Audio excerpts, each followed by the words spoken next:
It's the tiny sister island of Antigua in the Eastern Caribbean, a paradise playground for royalty and celebrities, boasting exclusive resorts and miles of secluded, unspoilt beaches.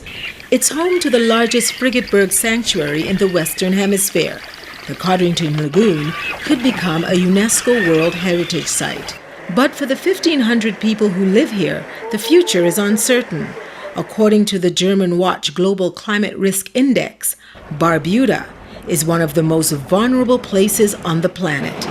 Diane Black-Lane is the Chief Environmental Officer for Antigua and Barbuda. By the year 2050, we are predicting, based on the sciences, that about 60% of Barbuda will become submerged. Scientists say climate change due to a rise in greenhouse gases is causing irreversible damage to the island and could reshape many of the Caribbean's coastlines. Barbuda is a very flat island. Our highest point is just over 200 feet. And as you can see, we are very close to the sea level. We have been feeling the effects of climate changing. So underground here in Barbuda, one, we have seen more frequent hurricanes and tropical storms.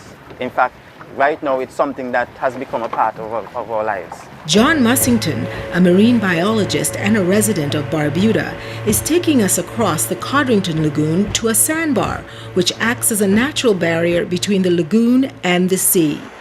In 1995, the sandbar took a direct battering from a powerful hurricane, and now rising sea levels and storm surges mean the island could be left unprotected. If you can imagine, all of this, including Codrington, is now either wetland or underwater, and the only thing you have remaining is that piece of highland up there, which is basically a limestone cast upright.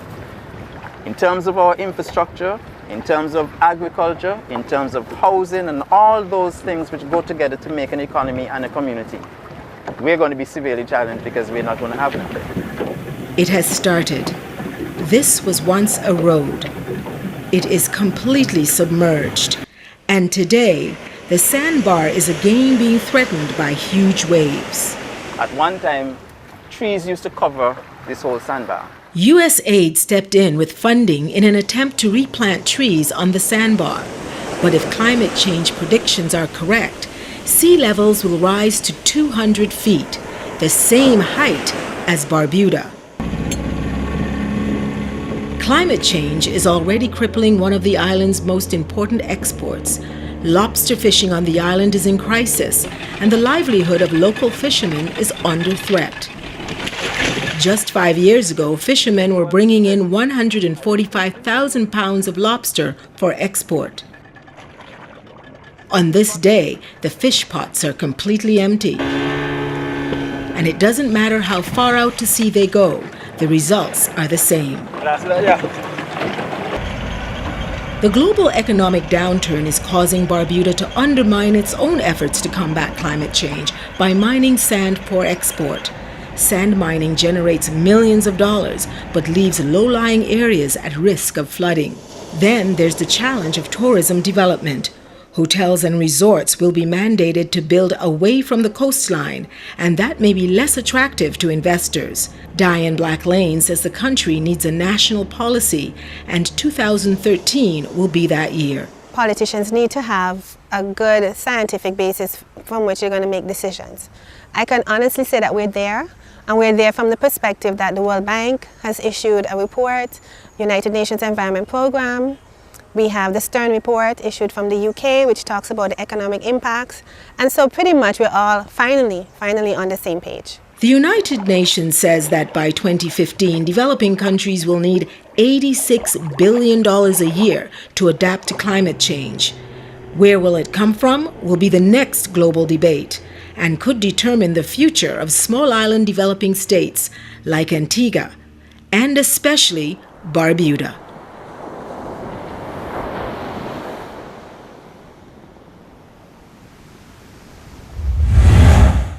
The preceding segment was brought to you by The Nature Conservancy, working with partners in the Caribbean for the benefit of people and nature. Visit us online at nature.org/Caribbean. To many people, the Caribbean is paradise. For the 40 million of us who live here, the Caribbean is our home.